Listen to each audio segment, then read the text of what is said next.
Hello बच्चों, मैं doctor छाया सक्सेना। आज एक फूल की चाह चैप्टर पढ़ते हैं। ठीक है, पीछे हम लोग ने पढ़ा था ना। तो इसके रचयिता कौन है? सियाराम शरण गुप्त जी। यह कविता सियाराम शरण गुप्त जी की एक बहुत प्रसिद्ध कविता है। इसमें बेसिकली गुप्त जी ने एक अछूत कन्या का वर्णन किया है, जिसकी इच्छा है कि उसके पिता मंदिर जाकर के देवी के चरणों में अर्पित किया हुआ पुष्प किसी प्रकार से उसको ला करके दे दे।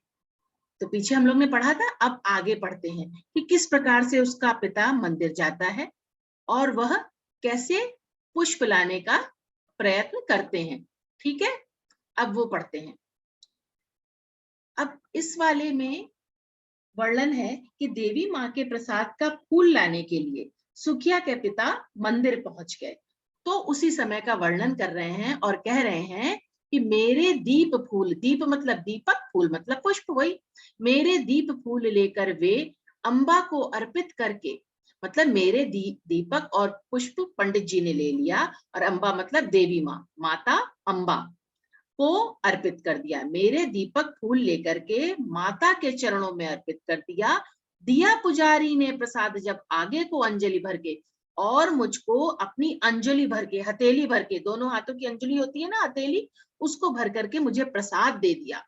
भूल गया उसका लेना झट परम लाभ सा पाकर मैं तो ईश्वर की इतनी बड़ी कृपा, परम लाभ सा का मतलब है ईश्वर की। देखिए एक सेकंड,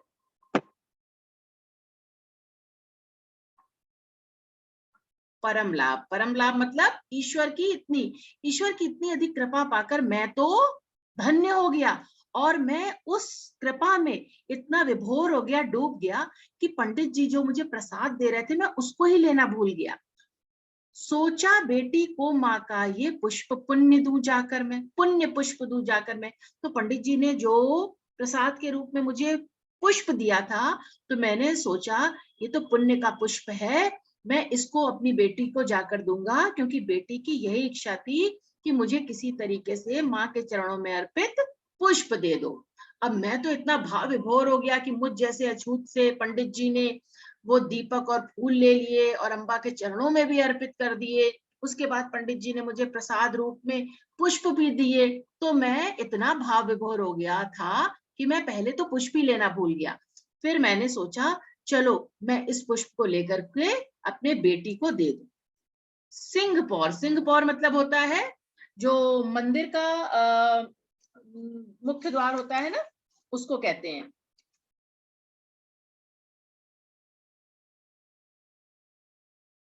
सिंहपौर तक भी जाकर मैं, सिंहपौर मंदिर का मुख्य द्वार होता है। तो सुखिया के पिता मंदिर में पूजा के फूल लेने गए थे। तो उसी का वर्णन कर रहे हैं कि सिंहपौर तक भी आंगन से नहीं पहुंचने में पाया। मतलब मंदिर के मुख्य द्वार से मैं आंगन तक भी, मंदिर के आंगन तक भी मैं नहीं पहुंच पाया था कि सहसा, मतलब क्या होता है, अचानक, सहसा यह सुन पड़ा कि कैसे यह अछूत भीतर आया। कि मुझे अचानक चारों तरफ से ये आवाजें सुनाई पड़ी। सुखिया के पिता कह रहे हैं कि ये अछूत कैसे आ गया, ये अछूत मंदिर में कैसे आ गया। लोग ये कह रहे थे सुखिया के पिता के लिए कि ये अछूत मंदिर में कैसे आ गया।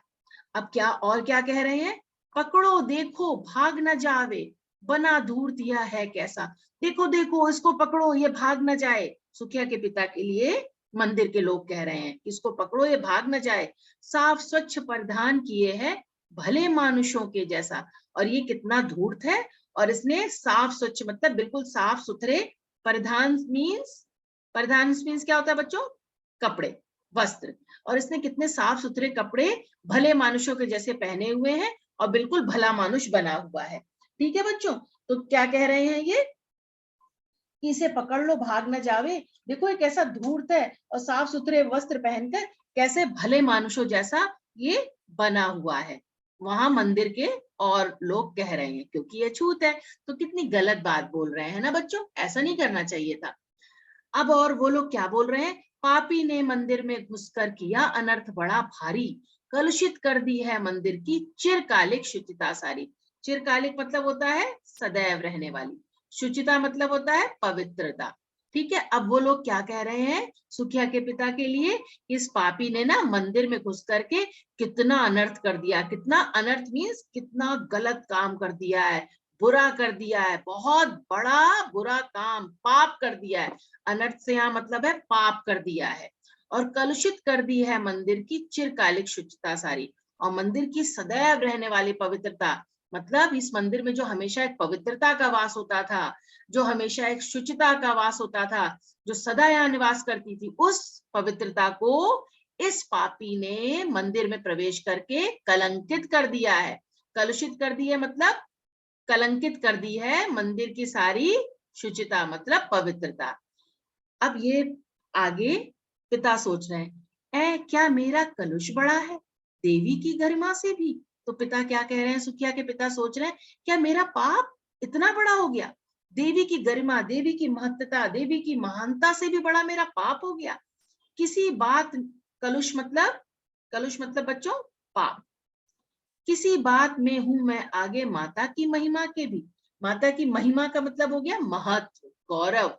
महिमा से मतलब हो गया महत्व, गौरव।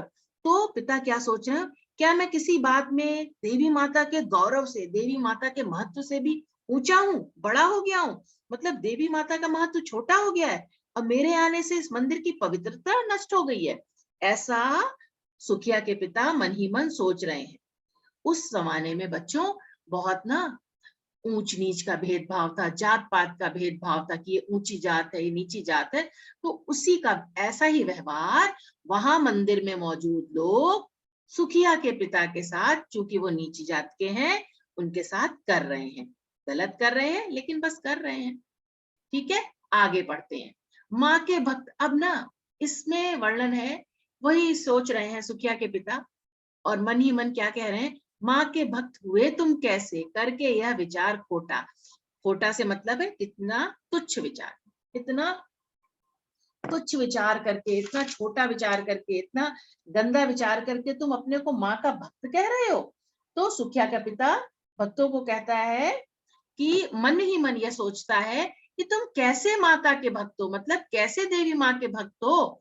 तुम इतना छोटा विचार कर रहे हो, इतनी छोटी बात सोच रहे हो कि माँ की महिमा कम हो गई, मेरे प्रवेश करने से मंदिर में मंदिर की पवित्रता नष्ट हो गई। माँ के सम्मुख ही माँ का तुम गौरव करते हो छोटा।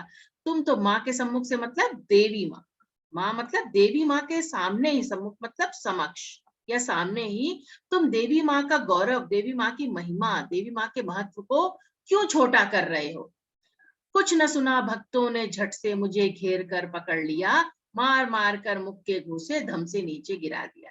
और ये जो बात थी वो मन के साथ ही वो बोल भी रहे थे, सुखिया के पिता बोल भी रहे थे, कह रहे थे ना कि तुम कैसे माता के भक्त हो, इतना छोटा विचार कर रहे हो, माँ के सम्मुख ही, माँ के सामने ही तुम माँ के गौरव को, माँ की महिमा को छोटा कर रहे हो। लेकिन इन सब बातों को वहां के मौजूदा भक्तों ने नहीं सुना, और झट से मुझे घेर कर पकड़ लिया, मुझे घेर कर फटाफट पकड़ लिया, मार मार कर मुख के घूसे धम से नीचे गिरा दिया, और मुख के घूसे मार के उसको झट से नीचे गिरा दिया। किसको?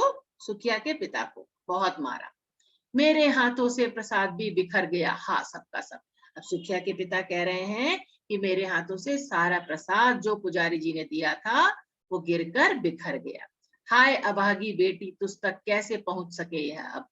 अब कह रहे हैं हे अभागी, अपनी बेटी को अभागा कह रहे हैं, मतलब कैसे भाग्य है तेरे बेटा, कैसी अभागी है तू, अब मैं तुझ तक ये पुष्प कैसे ला पाऊंगा, तो ये सारा प्रसाद अब मैं तुझ तक कैसे पहुंचा पाऊंगा? ऐसा सुखिया के पिता सोच रहे हैं। न्यायालय ले गए मुझे वे, 7 दिवस का दंड विधान मुझको हुआ था मुझसे देवी का महान अपमान।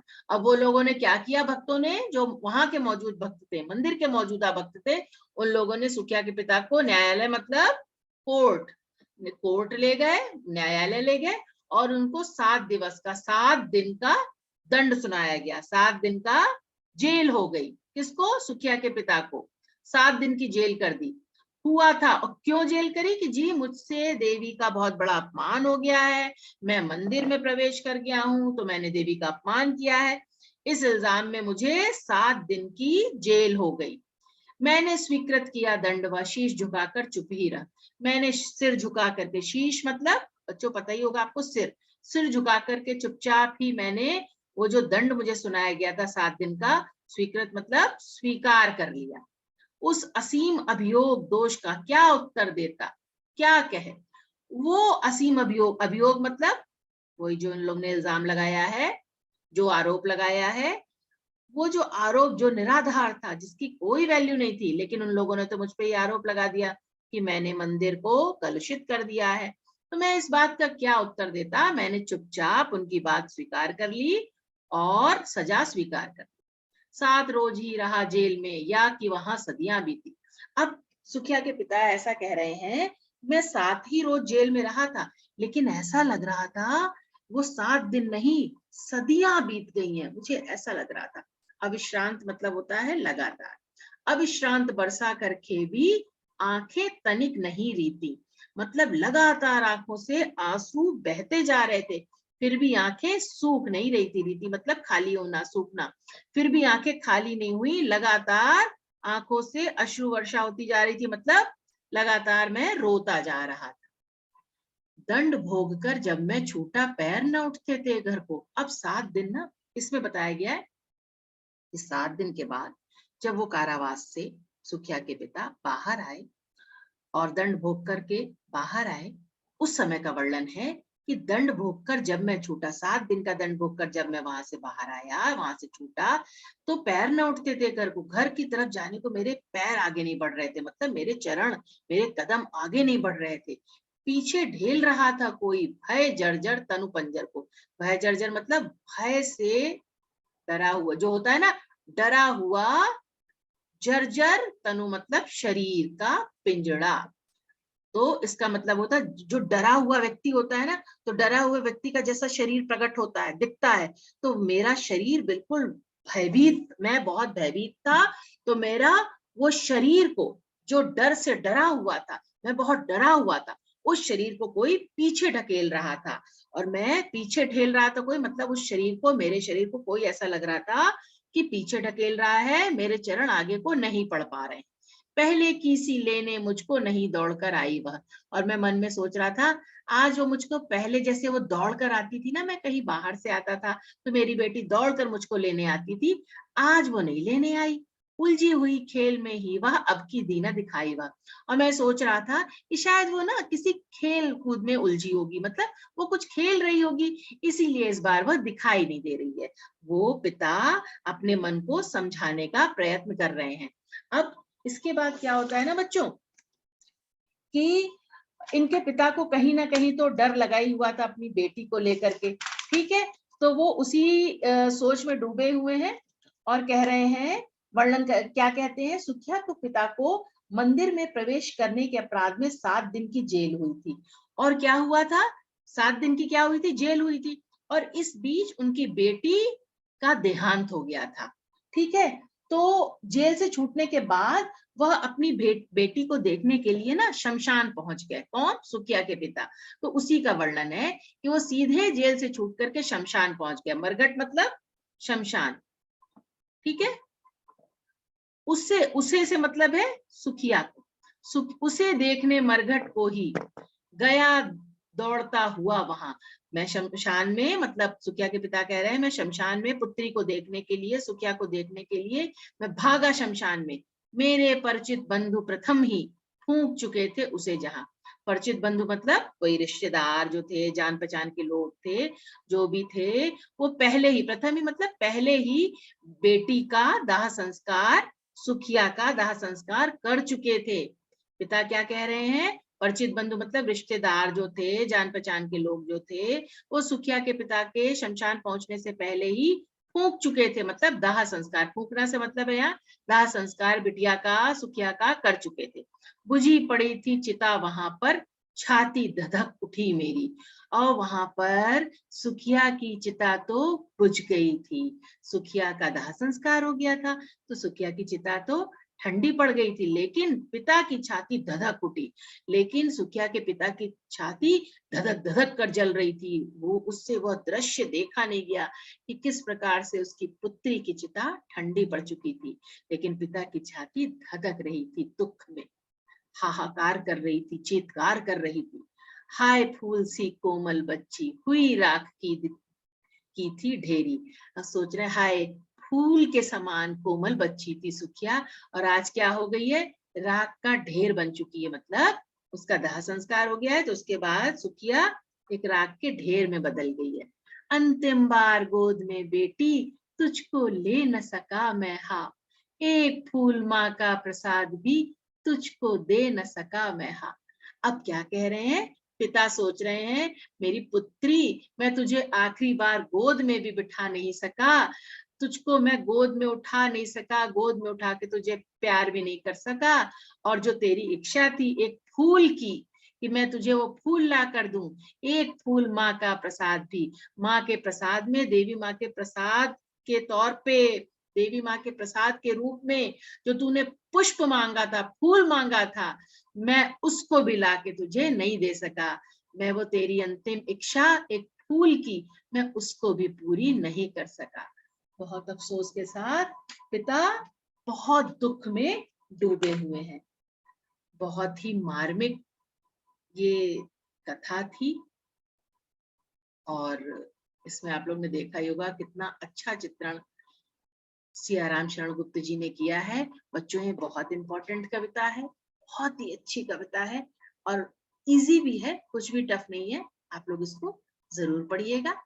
और अगर आपको ये सब अच्छा लग रहा हो, मेरा समझाया हुआ समझ में आ रहा हो, तो प्लीज मेरे वीडियो को इसको शेयर करिएगा, लाइक करिएगा, और चैनल को सब्सक्राइब करिएगा। ठीक है बच्चों, फिर मिलते हैं। Thank you.